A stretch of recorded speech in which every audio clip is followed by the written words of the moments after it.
sobriedade, todos juntos. Senhor, admito a minha dependência. Sei que a minha libertação não será imediata. Dependerá da minha perseverança na vivência de um programa de vida nova. Confio em ti, entrega a minha vida em tuas mãos. Arrependido, confesso meus pecados para renascer no teu espírito, sendo uma criatura nova. Quero reparar os males que eu causei, professar a fé, orar e vigiar para não cair em tentação. Servir gratuitamente para fazer dos excluídos os preferidos. Celebrar a Eucaristia com os irmãos por uma vida plena, sem males e sem troca. Festejar cada dia de sobriedade, só por hoje, graças a Deus. Amém. Piedade redentora de Cristo, dai-nos a sobriedade. Dai-nos a sobriedade, piedade redentora de Cristo. Agora vamos todos juntos rezar a oração que o Senhor nos ensinou. Pai nosso que estás no céu, santificado seja o vosso nome. Venha a nós o vosso reino. Seja feita a vossa vontade, assim na terra como no céu.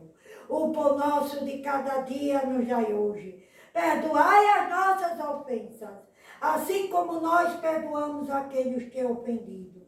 E não deixeis cair em tentação, mas livrai do mal. Amém. Ave Maria, cheia de graça, o Senhor é convosco. Bendita sois vós entre as mulheres, bendito é o fruto do vosso ventre, Jesus. Santa Maria, Mãe de Deus, rogai por nós, pecadores, agora e na hora de nossa morte. Amém. Glória ao Pai, ao Filho e ao Espírito Santo, assim como era no princípio, agora e sempre. Amém. Nossa Senhora da Piedade, rogai por nós. Nossa Senhora de Guadalupe, rogai por nós. Ó Deus da vida, que se revela na pessoa de Jesus, nos encha no seu espírito, nos renove na alegria do seu amor e nos mantém em sobriedade, agora e sempre. Uma boa noite para todos.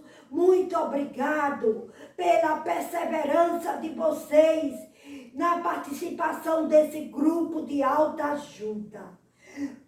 Acredite, meu irmão, esse grupo, esse programa de vida nova, ele funciona. Só é preciso que vocês tenham perseverança. E até a próxima reunião, segunda-feira, se Deus quiser, em nome do Pai, do Filho, do Espírito Santo. Amém.